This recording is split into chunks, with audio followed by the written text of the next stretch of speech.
नौकरी, मजबूरी या शौक? सीधी सादी सी रोली की शादी सिड से तय होती है। शादी के बाद तुम नौकरी करना चाहोगी? नहीं नहीं, बिल्कुल नहीं। वैसे मैं ये नहीं कहती कि नौकरी करना ठीक नहीं है, लेकिन पर्सनली मैं ये सोचती हूँ कि मैं गृहिणी बनूंगी। हाँ हाँ, क्यों नहीं। गृहिणी बनना भी आसान नहीं है। एक सफल परिवार चलाना किसी देश को चलाने जितना ही कठिन है। रोली को सिड का साथ और बात दोनों अच्छी लगती है, और फिर वो दिन भी आ जाता है जब दोनों की शादी हो जाती है। शादी के बाद ये क्या, सारा दिन किचन, कपड़े और चार दीवारों के आगे पीछे घूमती रहती है। जा बाहर निकल कर देख, कितनी स्मार्ट लगती हैं वो औरतें जो नौकरी करती है। हाँ, अच्छी तो लगती है सासू माँ, लेकिन मैं नौकरी नहीं कर सकती। मेरा मन घर के कामों में ही लगता है। अरे मेरी बेटी तो कमाती है, अपने को फिट भी रखती है और सास को भी खूब शॉपिंग करवाती है। अच्छी बात है ना सासू माँ। मैं तो जो है उसी में संतोष मान लेती हूँ। बरकत होनी होगी तो इसी में भी हो जाएगी। ये बोलकर रोली चली जाती है। एक दिन सास की सहेली घर आती है, जहाँ रोली उन्हें चाय के साथ कई तरह के पकवान बनाकर खिलाती है। अरे वाह, तेरी बहू तो बहुत गुणी है। कितना सब बनाकर ले आई। मेरी वाली तो ऑफिस से आकर 2 रोटी ही सेक दे तो समझो एहसान कर दिया। अरे ऐसा ना बोल। तेरे घर में 2 कार, 4 मंजिला मकान, और तेरे लिए जो वो अपने पैसे से साड़ी लाती है वो भी तो कितनी कीमती होती है। अरे मेरी वाली तो बस सारा दिन इन्हीं 2 कमरों को ताजमहल बनाने में लगी रहती है।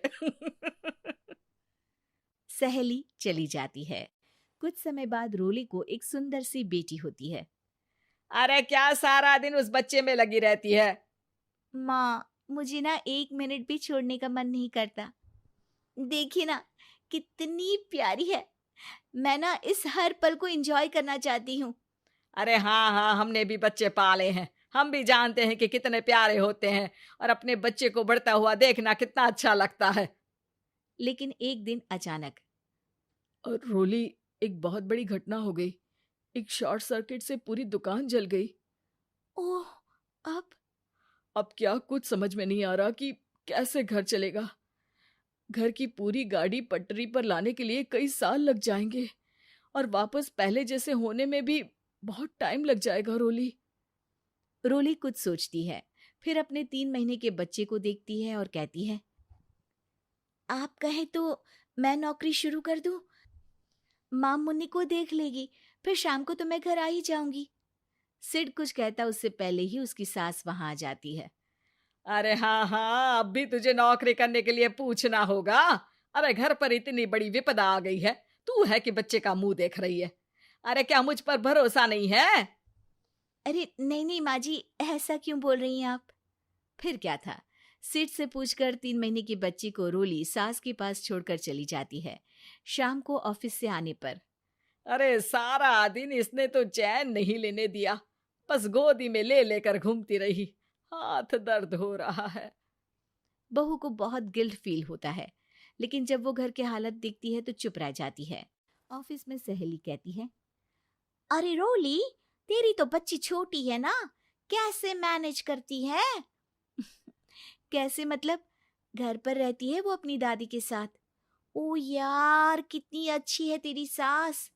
मेरी सास को जब पता चला कि मैं नौकरी ज्वाइन करने की सोच रही हूँ, वो तो सीधे अमेरिका चली गई मेरी ननद के पास। अच्छा, फिर तू कैसे मैनेज करती है? अरे मैंने तो फुल टाइम मेड रख ली है। ओहो, वो तो बड़ी महंगी होगी ना। हाँ यार, लेकिन कमाई भी तो हो रही है ना। यार, मैं तो कभी अपना बच्चा इनके मम्मी पापा के पास ना छोड़ू। प्यार दुलार में खराब कर देते हैं ये दादा दादी बच्चे को। नहीं नहीं, मुझे अपनी सास पर पूरा विश्वास है। जो मेरे पति को इतनी अच्छी शिक्षा के साथ बड़ा कर सकती हैं, वो मेरी बच्ची को कभी नहीं बिगाड़ेगी। खैर, रोली की इस सोच से उलट पड़ोसियों के बीच हाथ में बच्ची पकड़े रोली की सास कहती है, अरे क्या बताऊं, सारा दिन बहू बाहर रहती है। पहले अपने बच्चे पालो, फिर बच्चों के बच्चे। अरे अपना जीवन तो कुछ रहा ही नहीं। अरे नहाने भी जाती हूं ना तो इसे साथ रखती हूँ। कल को कहीं गिर गई या चोट लग गई तो बहू तो हमारी खाल उखाड़ लेगी ना। अरे ऐसा भी क्या डरना बहू से, नौकरी थोड़ी की है उसकी। अब क्या बताऊं, पढ़ी लिखी लड़कियां हैं आजकल की। चलो चलती हूँ, सब्जी बनाने का वक्त हो गया है। बच्चे आएंगे तो खाना तो बना मिले। सास ये बोलकर वहां से चली जाती है कि तभी रोली ऑफिस से घर पहुंचती है। बाहर पड़ोसियों को देखकर, नमस्ते आंटी जी, कैसी हैं आप?